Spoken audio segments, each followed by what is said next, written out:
مونږ په امریکا نیویارک کې د یو داسې ځای وزټ کوو چې د دې ځای نه څوک خبر نه دي.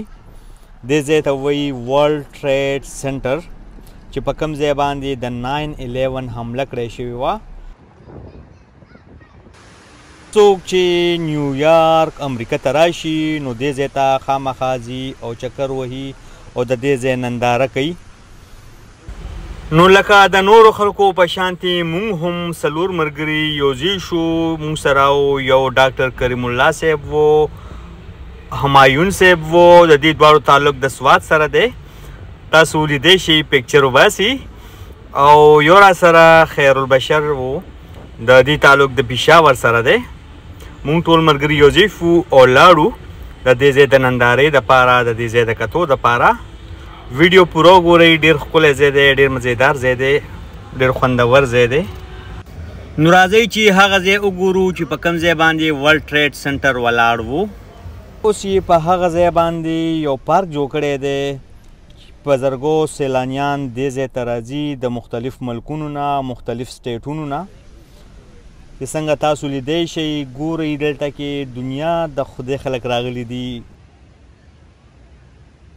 او په هغه ځای باندې چې په کوم ځای باندې دا بلډینګ وو، په هغه ځای باندې اوس یو تالاب جوړ کړی دی چې داسې 4 فټه قدرې دیوارې ترې تو کړی دی او د هغې دننه بې شماره فوارې لګولي دي. او په دې دیوار باندې د هغه خلکو نومونه لیکلي دي چې کم خلک په دې حادثه کې مړه کړی شوي وو، یعنې مړه شوي وو. د یو شمېر مطابق د دې تعداد 606 کسان په یو ورځ باندې دې حادثه کې مړه شوي وو.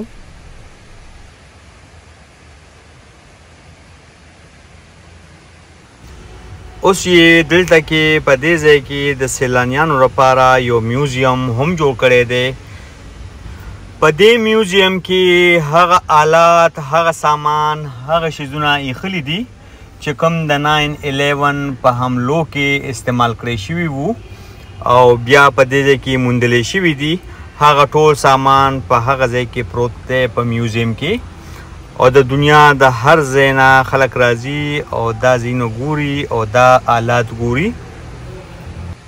د 11 ستمبر په شپه باندې هر کال په دې ځای باندې د دې ځای کلیزه مناویږي چې په هغې کې د ټول امریکې نه خلک راځي او دلته کې ګوري، د دې ځای تماشه کوي، ځکه چې په دې ځای کې ډېر اوچتې ډېرې تیزې رڼاګانې خوشې کېږي چې هغه د اسمانه پورې رسي.